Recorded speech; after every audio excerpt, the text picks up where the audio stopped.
Students, my name is Prashant Kumar और मैं स्वागत करता हूं आप सभी का अपने प्यारे चैनल विज्ञान विला एजुकेशन में। आई होप आपको ये वीडियो सीरीज बहुत ज्यादा पसंद आ रही होगी, तो प्लीज जल्दी से इस वीडियो को भी लाइक कर दीजिए और शेयर कर दीजिए और चैनल को सब्सक्राइब करना ना भूलें ताकि जो भी नया वीडियो हो वो आप तक सबसे पहले पहुंचे। तो चलिए स्टार्ट करते हैं आज की क्लास को। सो वेलकम बच्चों, कैसे हैं आप सब। चलिए स्टार्ट करते हैं आज की क्लास को। और आज की क्लास का जो हमारा टॉपिक है बच्चों, उस टॉपिक का नाम है स्कैटरिंग ऑफ लाइट और ये आपके NCERT text book chapter number 11 में से लिया गया है and this is the part number 3 of this video series. And I hope आपने इससे पहले वाले पार्ट्स को बच्चों देख लिया होगा, part number 1 and part number 2, जहां पर हमने बात करी है refraction through glass prism and we have talked about atmospheric refraction. आज की क्लास में हम लोग बच्चों डिस्कस करने जा रहे हैं स्कैटरिंग ऑफ लाइट की। ठीक है, बहुत इजी टॉपिक है क्योंकि ये एक ही सिंपल से कॉन्सेप्ट के ऊपर बेस्ड है। इसमें आपको इस बार बहुत ही ज़्यादा हार्ड एंड फास्ट रूल नहीं है याद रखना है। जैसे आप लोगों ने रिफ्रैक्शन को इतना अच्छे से समझा है वैसे ही आज हम इसको भी समझेंगे, लेकिन इसमें ईजी टॉपिक है ना, बहुत ज़्यादा मुश्किल टॉपिक नहीं है। राइट, तो चलिए इसी थिंकिंग के साथ स्टार्ट करते हैं स्कैटरिंग ऑफ लाइट को। और स्कैटरिंग ऑफ लाइट का बेसिक मतलब बच्चों क्या होता है ना, जरा ये समझो कि स्कैटरिंग है क्या। स्कैटरिंग एक्चुअली मीनिंग में अगर मैं हिंदी वर्ड में इसका मीनिंग ढूंढने जाऊं तो बिखर जाना। राइट, हम इसको ऐसा कह सकते हैं, स्कैटर्ड हो जाना। स्कैटर्ड हो जाने का मतलब क्या होता है भाई, बिखर जाना, बिखर जाना। मतलब क्या हुआ कि the substance is gated scattered around itself. जो सब्सटेंस है, जो वो ऑब्जेक्ट है या वट एवर इट इज जिसकी हम स्कैटरिंग की बात कर रहे हैं, वो अपने आसपास क्या कर जाए बच्चों, वो स्कैटर्ड कर जाए, वो बिखर जाए, वो डाइवर्ट हो जाए। है ना, आप लोगों ने कई बार देखा होगा जब हम हाईवे पे चलते हैं तो कई बार जब कंस्ट्रक्शन का काम हो रहा तो वो कहते हैं डाइवर्जन कर दो, है ना, डाइवर्जन का आपको बोर्ड नजर आता है। तो the same scenario is this, the object वो करना क्या चाहता है, वो अपने आप को किसी एक पर्टिकुलर पोजीशन के अराउंड क्या कर लेगा बच्चों, अपने आप को डाइवर्ट कर लेगा, अपने आप को बिखेर लेगा। इसी को हम कहते हैं स्कैटरिंग। और ऐसा ही कुछ करती है लाइट। जब हम कहते हैं light is get scattered around an object, जब हम ये कहते हैं ना बच्चों कि लाइट किसी ऑब्जेक्ट के अराउंड स्कैटर्ड कर गई है, तो इसका मीनिंग बिल्कुल यही होता है कि लाइट उस ऑब्जेक्ट के अराउंड बेंड हो गई है, उसके अराउंड उसने अपना रास्ता बना लिया है, उसके अराउंड वो डाइवर्ट होकर अपने मोशन को कंटिन्यू करते हुए चली जा रही है। राइट, तो this is the meaning of scattering बच्चों, the phenomena of diversion of light within the interaction of the particle come in the path of the light. मान लीजिए क्या होता है बच्चों कि ये एक पार्टिकल है। Right, this is the particle and D is the dimension of the particle. बच्चों डी क्या है, इसका डायमेंशन है। Right, dimension. अब यहां से ये देखो, ये लाइट वेव आ रही है, ऐसे ऐसे करके ऐसे आती है लाइट वेव। अब लाइट वेव यहां जब आती है तो होता क्या है बच्चों, ये लाइट वेव इस पार्टिकल के साथ इंटरेक्शन करने के बाद क्या होगा, इस पार्टिकल के साथ इंटरेक्शन करने के बाद क्या होगा बच्चों, ये इसके अराउंड इस तरीके से डाइवर्ट हो जाएगी, है ना, इसके चारों तरफ।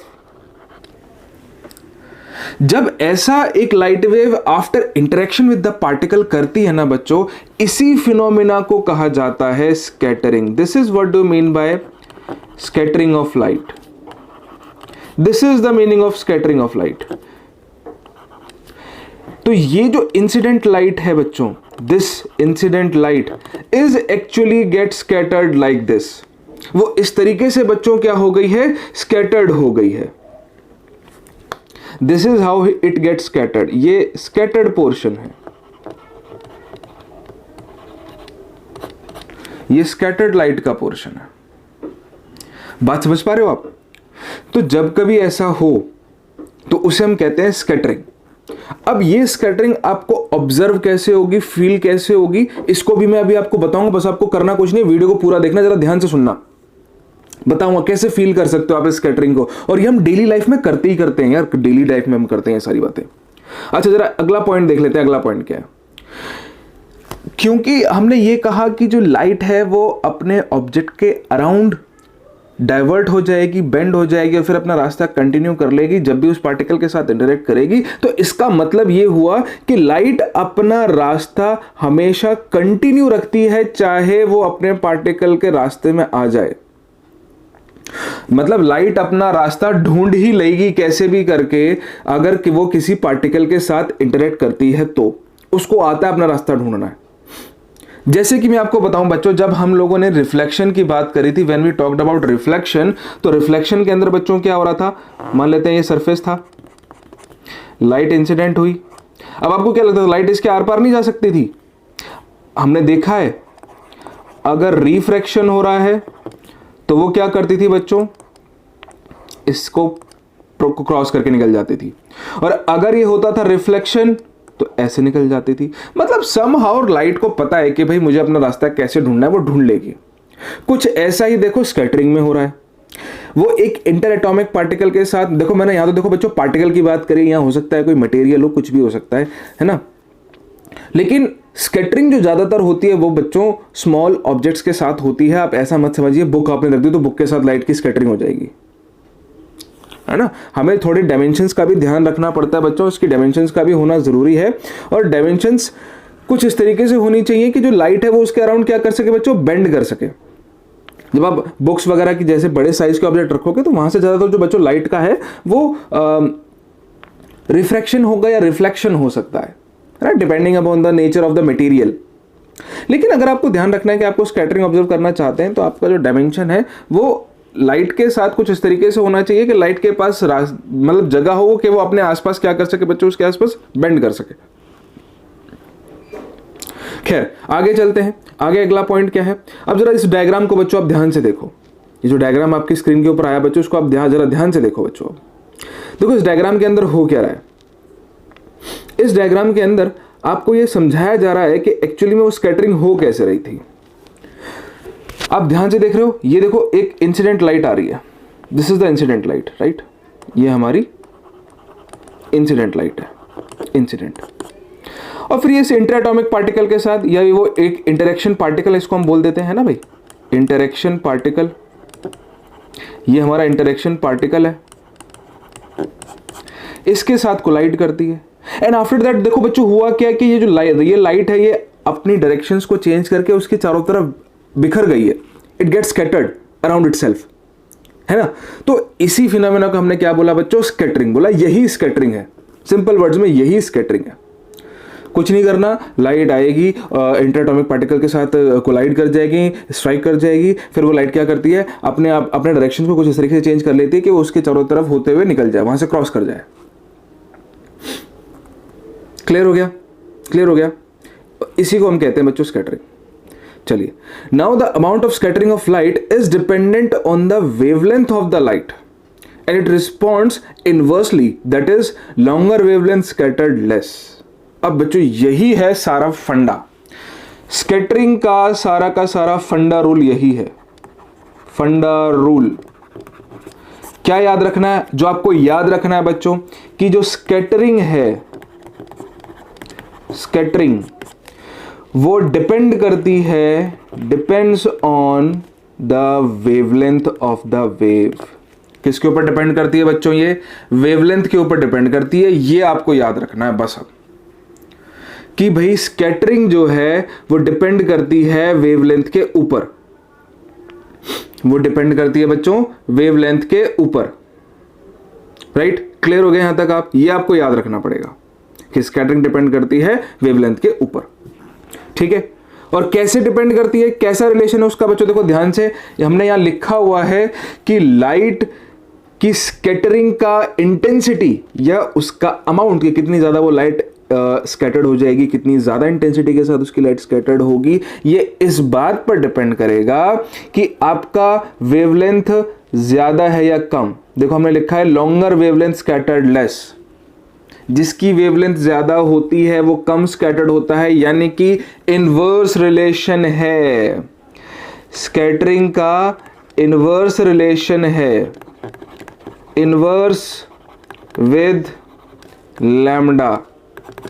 लैम्डा ज्यादा रखेंगे तो स्कैटरिंग कम होगा भाई, ये याद रखना।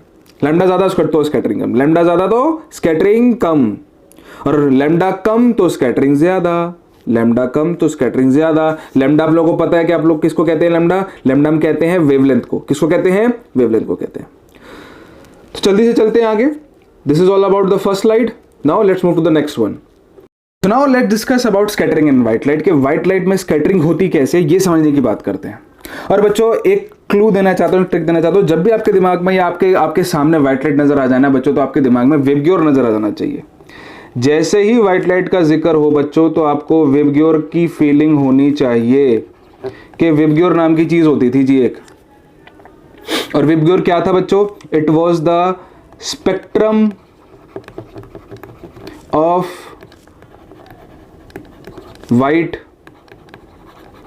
लाइट. ये हमारी व्हाइट लाइट का स्पेक्ट्रम होता था जी. और हमने ये पढ़ा है बच्चों कैसे बनता है ये सब, वो डिस्पर्जन वगैरह होके हमें मिलता था. ये सारी डिटेलिंग स्टडी हम लोग कर चुके हैं. अब हमें क्या करना है देखो, क्योंकि हम बच्चों डिस्कस करने जा रहे हैं स्कैटरिंग की, और वो भी किसकी स्कैटरिंग की? व्हाइट लाइट की. तो आपको पता है भाई व्हाइट लाइट के अंदर ये 7 कलर्स होते हैं and all these 7 colours have different wavelengths, है ना. सबका वेवलेंथ अलग है. All colours have different wavelengths and the fact is, और जो इंपॉर्टेंट पॉइंट है बच्चों वो यही है कि जो स्कैटरिंग है, scattering it actually depends on wavelength. वो वेवलेंथ के ऊपर डिपेंड करता है. और हमने पता है कि भाई अभी हमने पढ़ा कि कैसा रिलेशन है. It is reciprocal of lambda. Inverse relation जैसे हमने बोला कि भाई अगर लैम्डा आपका ज्यादा होगा तो उस केस में स्कैटरिंग कम होगी. ये रिलेशन होने वाला है. और जब ऐसा है और आपकी व्हाइट लाइट के अंदर 7 कलर्स हैं, तो सबकी 7 की अलग अलग वेवलेंथ है, तो सबकी वेवलेंथ हमारे लिए इंपॉर्टेंट बन जाती है कि नहीं बन जाती है? बन जाती है ना. तो बस इसीलिए आपको यह बात याद रखनी पड़ेगी. अब वेबग्योर के केस में अगर हम इस ऑर्डर में चले बच्चों, तो यहां पर जो रेड कलर का वेवलेंथ है ये सबसे ज्यादा है और वॉयलेट कलर का वेवलेंथ सबसे कम है.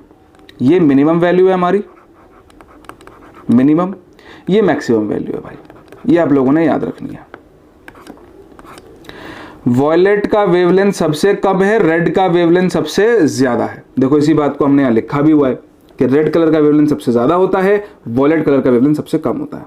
And according to the rule क्योंकि वॉयलेट कलर का वेवलेंथ सबसे कम है, इसका मतलब उसकी स्कैटरिंग सबसे ज्यादा होगी. और रेड कलर का वेवलेंथ सबसे ज्यादा है, इसका मतलब उसकी स्कैटरिंग सबसे कम होगी.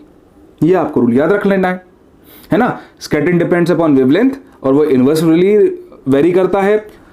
बात जहां तक है व्हाइट लाइट में, तो वॉयलेट का वेवलेंथ सबसे कम, रेड का वेवलेंथ सबसे ज्यादा. रेड का ज्यादा, स्कैटरिंग कम, और वेवलेंथ वॉयलेट का कम है तो उसकी स्कैटरिंग सबसे ज्यादा हो जाएगी. क्लियर हो गई यहां तक बात? अब चलिए देखो इसके बेसिस पर हम कितनी सारी एप्लीकेशंस को सॉल्व कर सकते हैं, और यहीं से मैं आपको बच्चों फील कराऊंगा कि हम कहां पर ऑब्जर्व करते हैं स्कैटरिंग को. एंड द सबसे पहला फैक्ट जो बच्चों वो ये है कि हमारा स्काई का कलर ब्लू कैसे आ जाता है. Why we get to look that the colour of the sky is blue, right. अब देखो सुनो बच्चों इस बात को. हमने कहा जी वॉयलेट का वेवलेंथ सबसे ज्यादा कम है, तो इसकी स्कैटरिंग सबसे ज्यादा होगी. हमने ये कहा स्कैटरिंग मोस्ट, राइट. फिर हमने कहा जी रेड कलर का वेवलेंथ सबसे ज्यादा है, तो इसकी स्कैटरिंग सबसे कम होगी, स्कैटरिंग लिस्ट. अब आप एक बात याद रखिए कि आपकी आईज को वही कलर नजर आता है जो आपके आईज के रेटिना में स्ट्राइक कर रहा है, यानी कि जो कलर आपकी आईज के अंदर एंटर करेगा. We only observe that color which actually entered into our eyes. आप इस बात को बच्चों याद कर लीजिए, यह आपका फंडामेंटल रूल है कि आपको वही कलर नजर आता है भाई जो हमारी आईज के अंदर एंटर करेगा. और कौन सी बहुत बड़ी साइंस है, सही तो बोल रहा है. अगर मेरी आईज के अंदर रेड कलर जाएगा तो मुझे रेड कलर नजर आएगा, ब्लैक जा रहा है तो ब्लैक नजर आएगा, ब्लू जा रहा है तो ब्लू नजर आएगा. अब ये रिलेशन आपके इस एप्लीकेशन पर कैसे फिट बैठ रहा है बच्चों, इसको सुन लो. देखो भाई हमने कहा, मान लिया कि वॉयलेट और एक और कलर ले लेते हैं बच्चों इंडिगो. इंडिगो की भी तो वेवलेंथ कम है, तो इनकी स्कैटरिंग ज्यादा होगी। लेकिन अगर आप सोचो स्कैटरिंग बहुत ज्यादा हो जाए और वो फिर कलर हमारे अर्थ सरफेस तक पहुंचे ही नहीं, यानी कि वो हमारी आईज तक पहुंचेगा ही नहीं, तो क्या आपको वो कलर नजर आएगा? नहीं नजर आएगा। यही तो समझाना चाह रहा हूं। तो इसी वजह से हमें वॉयलेट एंड इंडिगो विजिबल ही नहीं होते, नॉट विजिबल, क्योंकि इनकी स्कैटरिंग इतनी ज्यादा हो गई कि ये हमारे सरफेस तक पहुंचे ही नहीं। Don't reached to the surface. और अब अगर ये हमारे सरफेस तक पहुंचेंगे नहीं तो हमारे आइस के रेटिना में एंटर नहीं होंगे, आइस की रेटिना में एंटर नहीं होंगे तो हमें भी ये कलर नजर ही नहीं आएगा। लेकिन जो हमारे ब्लू भाई साहब हैं, जो हमारा ब्लू कलर है, वो दोनों कंडीशन को फुलफिल कर लेता है। पहली बात, ऑल्दो उसकी इंडिगो और वॉयलेट से वेवलेंथ ज्यादा है, बट स्कैटरिंग के लिए ठीक ठाक उसकी वेवलेंथ है। वेवलेंथ कम है तो इसका भी स्कैटरिंग अच्छा खासा अमाउंट में होता है, और फिर ये हमारे अर्थ सरफेस तक पहुंचता भी है। और जब ये हमारे सरफेस पे पहुंचता है, इसका मतलब ये हमारे आई के अंदर एक्चुअली में एंटर भी कर जाएगा, तो हमें कौन सा कलर नजर आ जाएगा भाई? ब्लू कलर नजर आ जाएगा। And this is the reason कि हमारा जो स्काई है वो हमें कैसा नजर आता है बच्चों? ब्लू नजर आता है। समझ गए आप इस बात को? बिल्कुल अच्छी बात है। और कई बार आपने ऐसा देखा होगा बच्चों, जब खासकर मिड का टाइम होता है, मिड डे 12 बजे, 12 साढ़े 12 का आसपास जो टाइम होता है, अगर आप उस समय पर कभी कभार अगर आप सूरज की तरफ, आप सूरज कह रहा हूं, स्काई की तरफ देखें बच्चों, तो कई बार क्या होता है ना, आपको व्हाइट कलर का स्काई नजर आने लगता है। तो इसका फंडा समझ लो कि अगर आपको स्काई का कलर व्हाइट नजर आ रहा है, डजेंट मैटर कि वो टाइम क्या है, बट अगर आपको व्हाइट नजर आ रहा है तो व्हाइट कलर केवल आपको तभी नजर आ सकता है जब सारे कलर्स आपके आई के अंदर एंटर हों, ऑल कलर्स। इसका मतलब ये होगा बच्चों कि वहां पर स्कैटरिंग सबकी बराबर हो रही है। स्कैटरिंग सबकी बराबर हो गई तो सारे के सारे हमारे अर्थ सर्फेस तक पहुंचे। जब सारे के सारे अर्थ सर्फेस तक पहुंचे तो हुआ क्या? वो हमारी आई के अंदर इक्वल अमाउंट में, इक्वल इंटेंसिटी के साथ एंटर करेंगे, और जब सारे कलर एक साथ एंटर करेंगे तो सब मिलकर क्या बन जाएगा? White light. तो इसी वजह से तब आपको कलर कैसा नजर आने लगता है बच्चों? व्हाइट नजर आने लगता है। तो आई होप आपको एक एप्लीकेशन बहुत अच्छे समझ में आ गई होगी। Now let's move to the next application, and the next application is, देखो बच्चों, इसको मैंने डायग्राम से भी यहां समझाने की कोशिश करी है ना? तो अगर आप ध्यान से देखें इस वाले डायग्राम को बच्चों, यहां पर तो ये हमारा ऑब्जर्वर बैठा हुआ है, ये हमारा एटमॉस्फेयर है, यहां से सन से लाइट चली तो हुआ क्या? ब्लू की स्कैटरिंग ठीक ठाक अमाउंट में हो गई, वो हमारे आईज तक पहुंच गया, और इस वजह से हमें कलर कैसा नजर आने लगा था बच्चों? ब्लू नजर आने लगा था। ठीक है, अब चलिए आगे चलते हैं। Now the next effect is red is the danger of sine. ये जो हमारा रेड कलर है बच्चों, ये हमारे डेंजर का साइन होता है। जितने भी डेंजर इंडिकेशन होंगे, चाहे वो ट्रैफिक लाइट हो, चाहे वो नॉर्मल आपको कोई प्रिकॉशन बताना हो, या कहीं पर आपको इंडिकेट करना है बच्चों के यहाँ पर खतरा या डेंजर है, वहां पर हम हमेशा रेड कलर का इस्तेमाल करते हैं। और उसका एक बहुत अच्छा रीजन है, बहुत वैलिड रीजन है। जरा इस बात को समझो अब आप। और क्या वैलिड रीजन है? बिल्कुल इसी से रिलेटेड रिलेशन है बच्चों, इसी से रिलेटेड हमारा ये रिलेशन है। देखो भाई, हमने ये कहा कि रेड की वेवलेंथ ज्यादा है तो इसकी स्कैटरिंग कम होगी। स्कैटरिंग कम होगी, इसका मतलब ये उस पर्टिकुलर ऑब्जेक्ट के अराउंड ज्यादा बिखर नहीं रहा, वो अपने रास्ते को नहीं बदलेगा। रास्ते को नहीं बदलेगा तो मतलब ये हुआ कि अगर लाइट ऐसे ऐसे ऐसे आ रही है, यहां उसको पार्टिकल नजर आ गया, तो वो इससे टकरा के इधर नहीं मुड़ जाएगा, वो सीधा सीधा सीधा सीधा निकलेगा। और सीधा सीधा सीधा निकलेगा तो उसका बहुत अच्छा बेनिफिट हमें ये मिलता है कि ये लार्ज डिस्टेंस को कवर कर सकता है। Large distance will covered.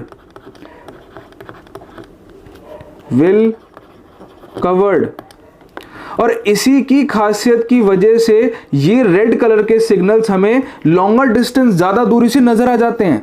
इसीलिए तो नजर आ जाते हैं क्योंकि ये स्कैटर्ड नहीं हुए। अगर स्कैटर्ड होते तो हमें वैसे ही नजर नहीं आता, है ना? स्कैटरिंग हो जाती अगर इसकी ज्यादा तो हमें नजर नहीं आता, यानी कि वो उधर ही की तरफ बिखर जाते और उधर की तरफ वहीं आसपास नजर आते, वो लॉन्गर डिस्टेंस तक ट्रेवल नहीं कर पाते। और डेंजर सिग्नल तो हमारे लिए उतना ही बेटर है, उतना ही अच्छा माना जाएगा, जो बहुत पहले ये बता दे कि यहाँ डेंजर है, यानी कि वो आपको लार्जर डिस्टेंस से नजर आना चाहिए। और यहां पर ऐसा फुलफिल हो रहा है बिकॉज उसका वेवलेंथ क्या है बच्चों? ज्यादा है, तो उसकी स्कैटरिंग कम होगी, यानी कि वो लॉन्गर वेवलेंथ, लॉन्गर डिस्टेंसेस को बहुत इजीली कवर करेगा। And that is the reason कि हमारे जितने भी डेंजर सिग्नल्स होते हैं बच्चों, उनको रेड कलर से डिनोट किया जाता है।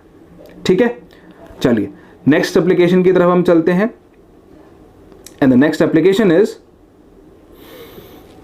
Reddish colour during sunrise and sunset. अब आपने ये देखा होगा कि जब वैसे तो हमारे स्काई का कलर भाई आपको नजर आता है ब्लू, लेकिन जब बात आती है सनराइज और सनसेट की तो हमें वही कलर अब बच्चों यहां पर नजर आने लगता है आपका